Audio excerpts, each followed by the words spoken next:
62nd Annual ACC Operation Basketball as we look forward to our 61st ACC season. This is the largest credential group that we've had for ACC Operation Basketball.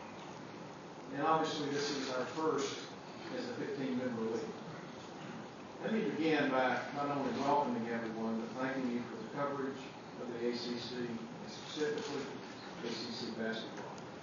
It's great to see so many of you that have been associated with this league for many, many years, many seasons. But in addition, I want to give a special welcome to those of you who are attending for the first time and covering our newest member schools. We're glad to have you as a part of the ACC. Today, I'd like to touch on a few things about the league, both from an overall perspective, and then talk specifically about the basketball season ahead. I'd also like to leave ample time to address any questions that you may have at the end. First, it's been just less than 3 months since many of you were gathered in Greensboro for our annual ACC football kickoff. Since then, I think our institutions have combined to make this one of the most successful fall seasons, both academically and athletically.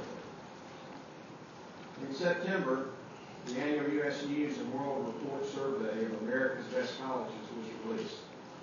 And our member institutions once again led the way among the Power 5 conferences with an average academic rank of 48. That marks the 7th straight year that the ACC has led all FBS conferences. In addition, the ACC is the only Power 5 conference to place over half of its member institutions among the top 50 and to have 5 schools ranked in the top 30.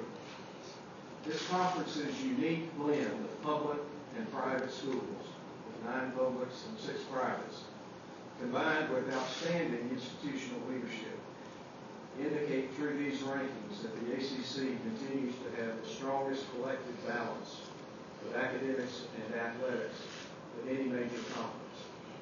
And those of you who cover this league for many years, or have covered for many years, understand how important this league considers that fact. From an athletic standpoint, it's great to see our fall sports competing at a very high level.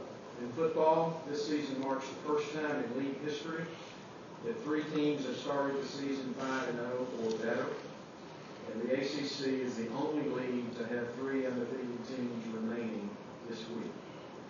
Heading into this weekend, the ACC has 4 ranked teams, including 3 in the top 10 for the first time since 2005, and 4 in the top 20.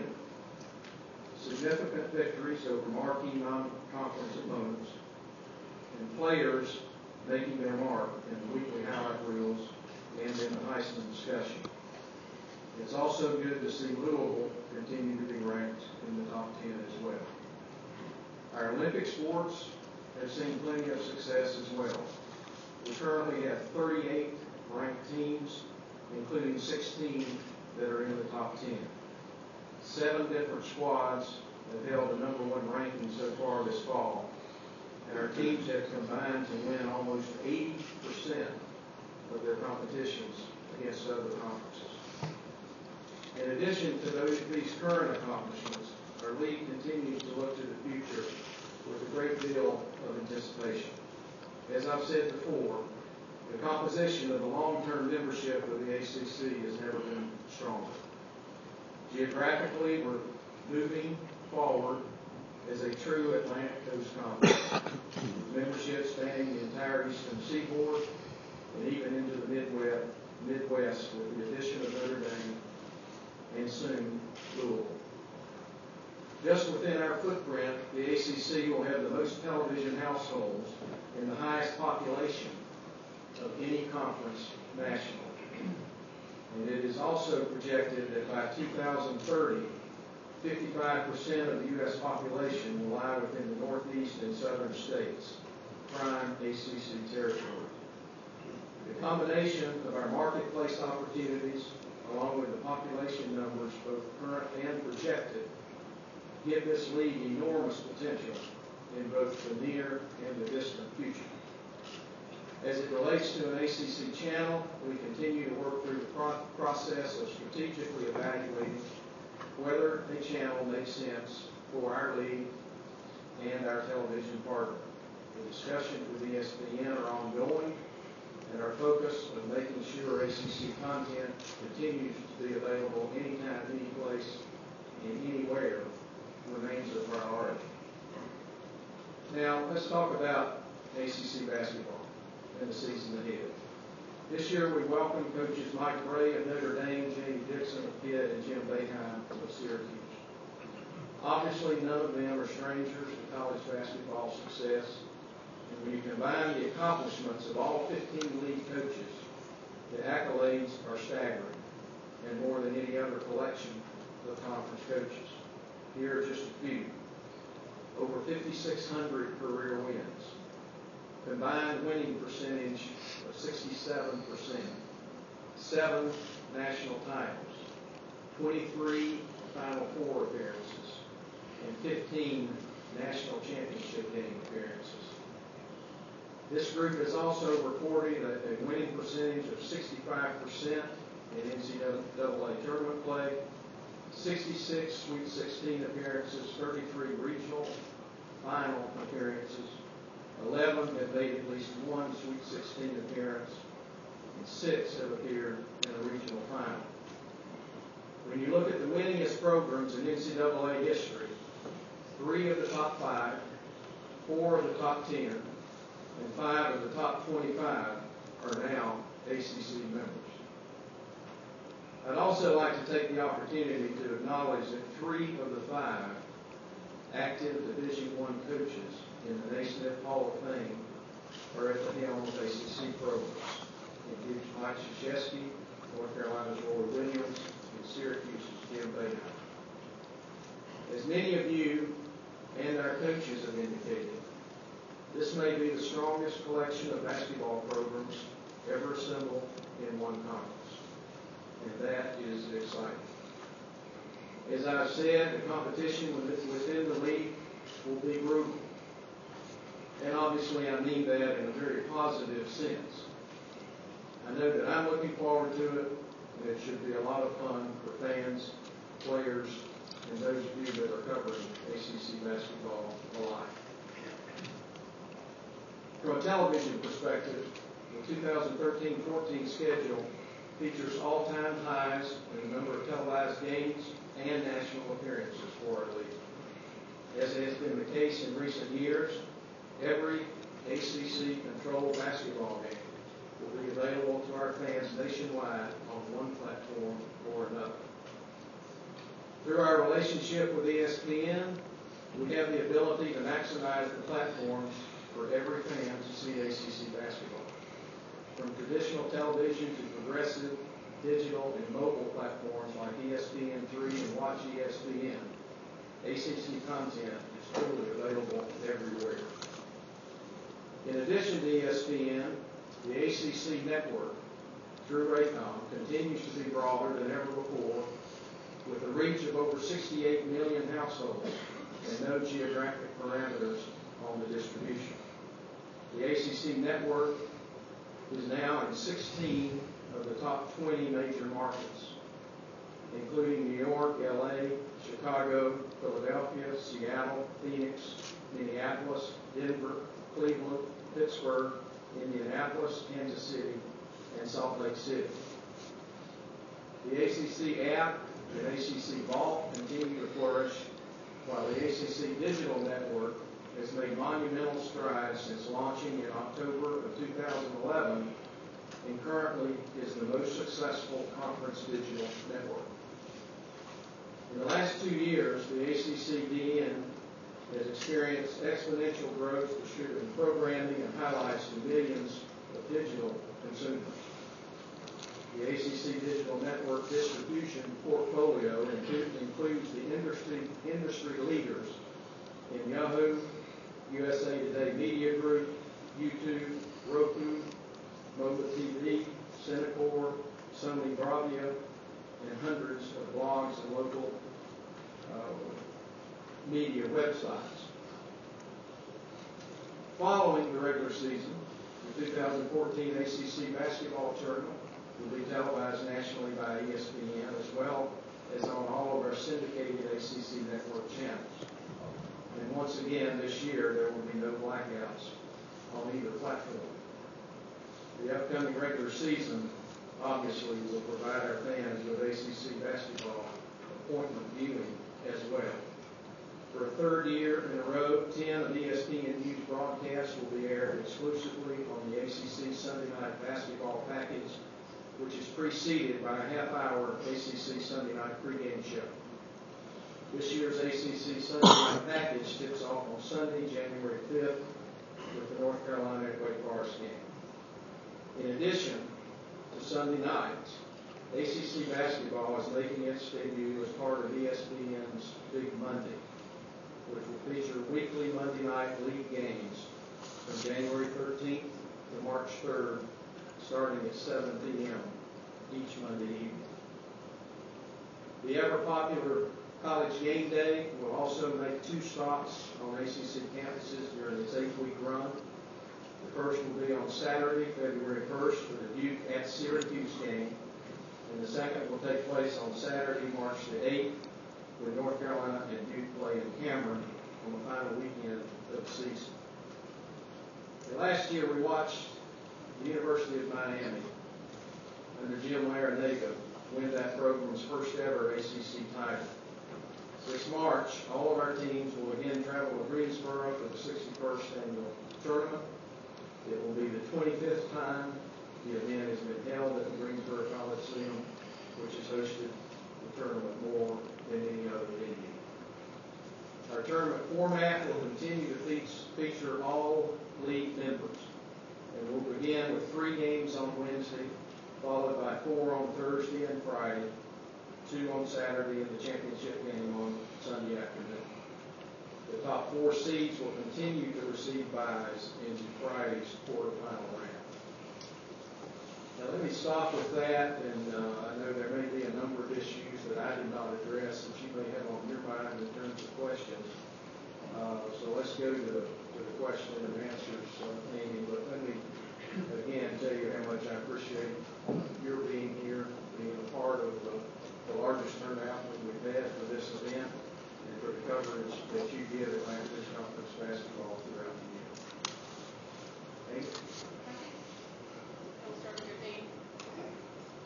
Hey, John, Dave Huff from the NCAA. Since you're just talking about the ACC tournament, when you go to Greensboro this year, you to expand with 3 games in Wednesday, like you talked about it. How do you expect that's going to impact that tournament as far as interest, fan interest, people coming? What are you looking for this coming year? Well, obviously, this will be the first time that we've done that thing, and we've looked at some other conferences that have put on tournaments of this size and what they've learned from what they're doing and have done. We're in the process of deciding exactly how Wednesday will be handled, and it may be, we haven't finalized that yet. We will, in the reasonably near future, come out with how we're going to ticket that particular day and how we're going to address that particular day, because it is different than anything we've had before. But with the depth of the tournament and the depth that we have with 15 teams we have in this league right now, there'll still be some good basketball on Wednesday, and but we've got to make some decisions as to how we ticket it and so forth, and we're in the process of addressing that now. Carl Hicks is coordinating that, and we've actually put together a subcommittee of representatives from our schools to take a look at that in terms of the best way to go about that additional day of the tournament. But, hopefully it'll just be more of a good thing.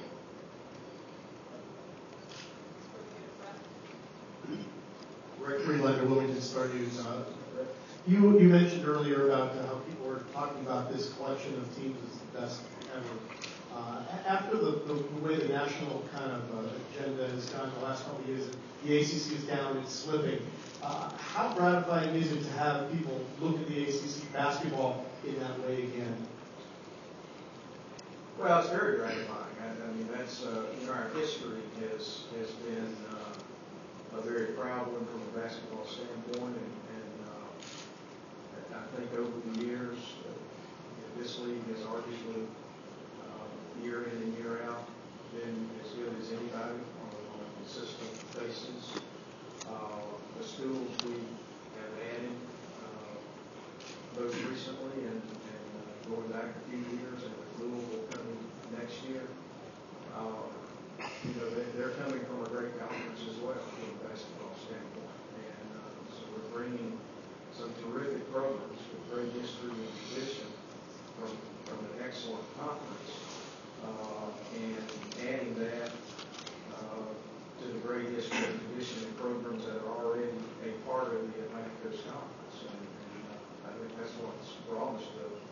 to this point of strength. Ryan Neal with WXII. How likely is it that the ACC men's basketball tournament will eventually move to New York City? And if it does, do you still envision a scenario where it rotates back to Greensboro? I wouldn't want to handicap that, but I think you have to consider that with our footprint now, that New York City is is a prominent part of our footprint. And while I don't know that any college particularly owns New York City, I think there's great interest there in college basketball. I think there's great interest in and respect for the Atlantic Coast Conference and basketball programs that are in our conference. It's the media capital of the world. It's a great college basketball city. And so there's certainly some logic to the tournament potentially being in the New York market at some point in time. Some of that, if we were to be in New York, is based on the venue availability and timing of that venue availability. The tournament, really was built in the state of North Carolina in the early years, and has enjoyed great success there every time it's been played there. Whether it's in Greensboro, whether it's in Charlotte, or even in the days when it was in Reynolds Coliseum and all, when it started.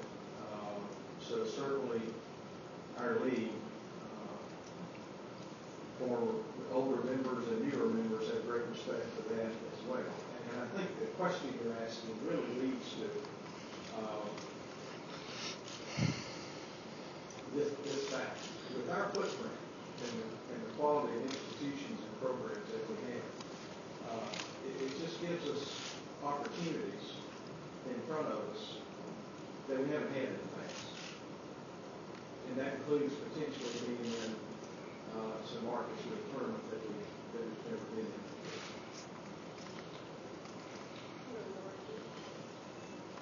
Laura Giddy with the Raleigh News Observer. With DC has long been considered ACC territory. With Maryland leaving next year, what kind of priority is that market for the ACC going forward? Well, it's still a priority. I mean, it's basically still in our footprint. It hadn't moved, and we're all around DC and Virginia and Virginia Tech, closest by, and Pitt not very far away, and it's the nation's capital. Our schools obviously do a lot of business, if you will, in Washington, D.C., whether it's related to legislative issues in higher education or whether it's related to fundraising. So all that considered, we would still look at Washington, D.C. as part of the ACC footprint. And an important part of it. A lot of alums from our schools live in D.C. Commissioner Jordan Honeycutt, New York Sun Journal. When conference realignment, at warp speed like it's been here recently, and ACC adding 3 teams, losing 1, do you see that slowing down anytime soon, or do you see or are you worried about more teams leaving? I'm not worried about more teams leaving. I do see it slowing down. I think that our grant of rights from last spring was really good for the ACC, and I think it was really good for the national landscape, because I think at least at the level of the 5 power conferences, equity conferences, if you will, I think we're all settled. My opinion. I do think we'll see a much calmer period at our level. And it's touched every level. I mean, it's the domino effects, obviously. And it's been a very challenging time for all of us, really, in college athletics. With the changes, historically, it's happened before, and I don't know, some point down the road it'll probably happen again. But I think we're in a period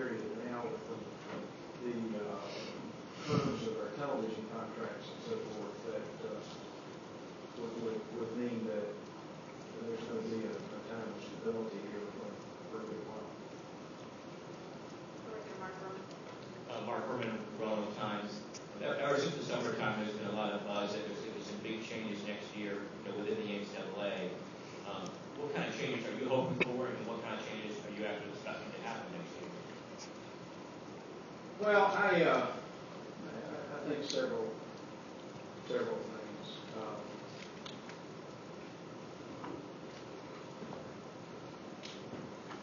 Starting with the things that affect student athletes the most, and how are we going to define amateurs in today's world? Does that need to be adjusted in a sense?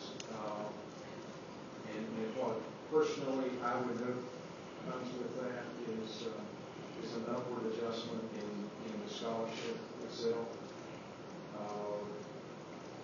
And I think whatever we do needs to be education based. Personally, I'm not for paying players, but I'm for enhancing fundamentally the concept of the athletic technique that we have now. I think there are also some things that we can do without defining exactly what they are, but to enhance sort of the education, if you will, and decision making of the elite athletes that obviously have professional potential in front of them. And I think we need to take a step back and see if we are handcuffing the rules changes too much. Should we be a little more liberal with an athlete's opportunity to evaluate where he or she is at this given point in time as opposed to professional career in sports? But I think we also have to, on the other hand, understand that that's still a relatively small percentage of athletes that come through our programs at the highest levels that are going to have a career playing their sport. And if they do, the length of that career is not terribly long. And that brings us back to the educational side of all of this.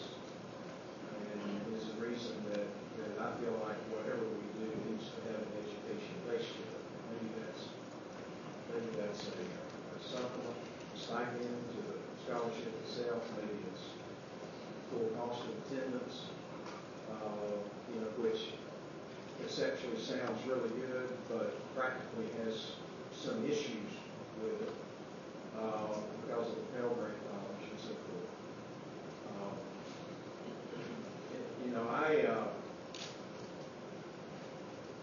I guess I'm somewhere in the middle on some of this, because I'm not for paying players. I think that is a disaster waiting to happen if you ever look at that way. I don't think we will ever get that way. But I do feel like that there are ways that are tied to education that can enhance the scholarship itself if we find the right mix. Our industry, if you will, we've done a really poor job, I think, of talking about the other funds that are available for needy student athletes that are not part of scholarship. They're over the scholarship.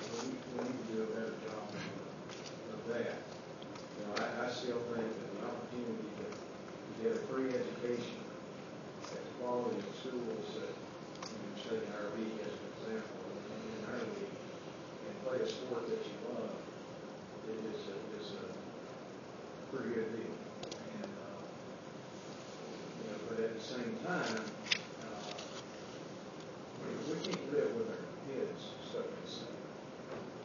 And that's why I think that we need to really look at that, try to find a sweet spot, if you will, that enhances the experience for the athletes and their cost of education without losing track of the fact that it's college athletics. And I'm a big believer in the collegiate model, understanding that it's not perfect by any means, but this is an opportunity to do that. Secondly, it's an opportunity to restructure the NCAA.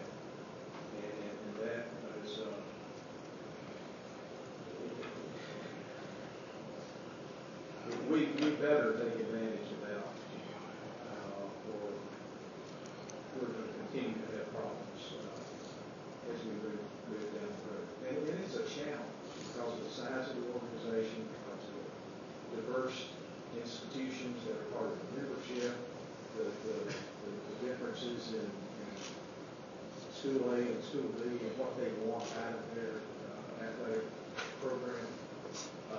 But we've got to find a way to restructure, and I think we can. I'm confident that we can. And when things are not good right now, and from that standpoint, and what that tells me is that's an opportunity.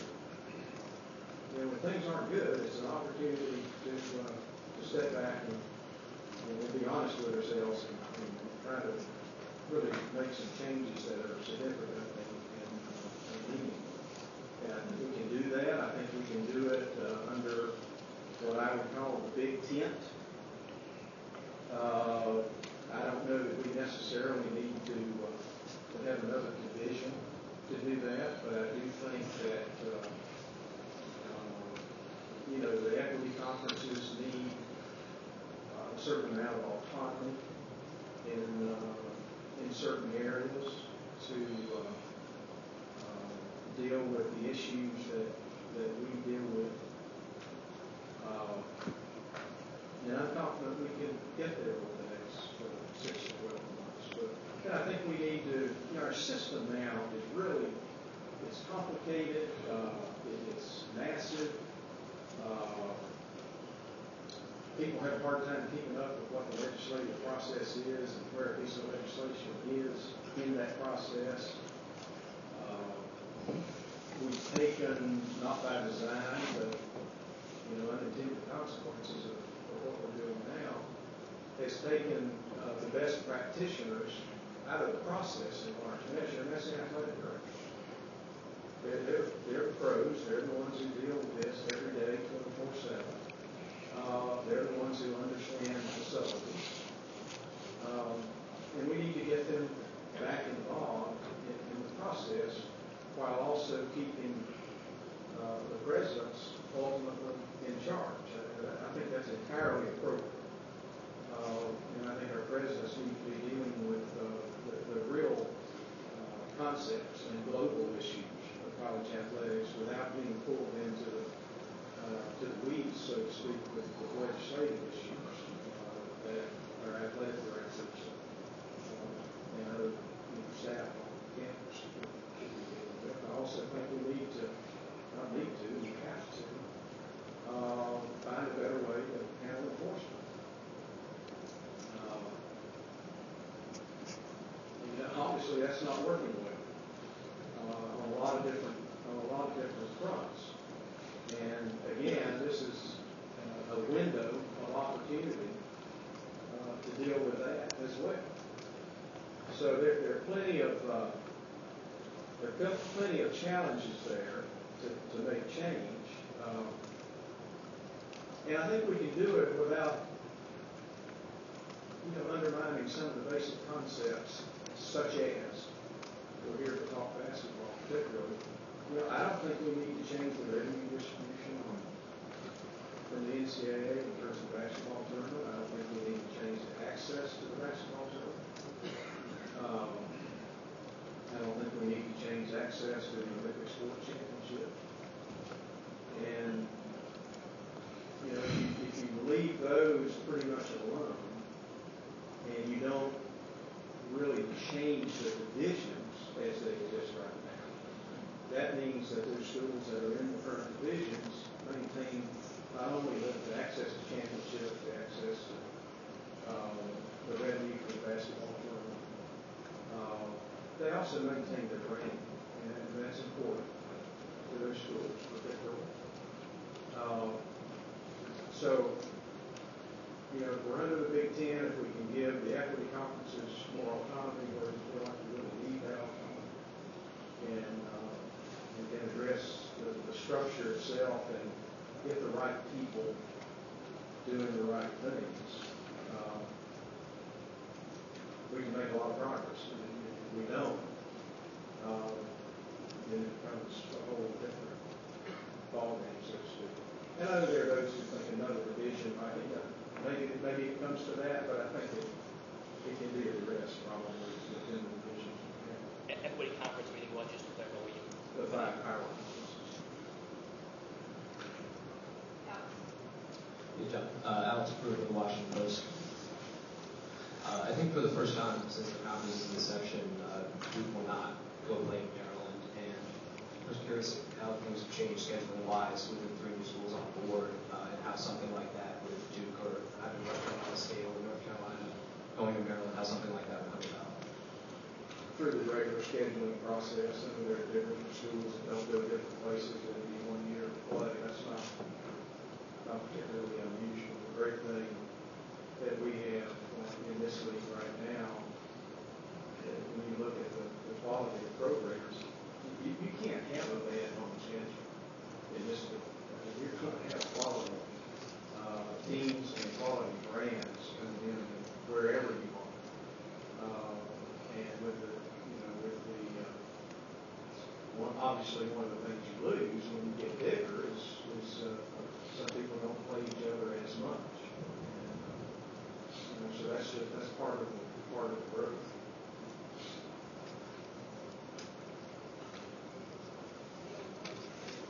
Josh Campbell with ESPN Southside Martin. You mentioned stability and expansion. You seem happy at 15. Does that mean you're not going to actively seek a 16th member? And if so, are you worried that you could get left behind if other conferences don't share your view of expansion? I can't speak for any other conferences, but in the conversations I have with my colleagues in the commissioner's room, I think everybody's pretty comfortable where they are and happy to be where they are at this point. In terms of the 16th member, that just complicates our lives, quite honestly.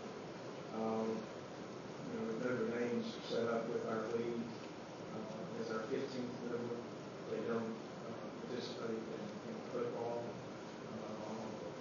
in the sense that the other schools do. They do participate in terms of 5 games per year against our teams, but that doesn't affect the divisional setup. And if we went to a 16th member, that member would play football in all likelihood. And you've got imbalanced divisions, which is not doable.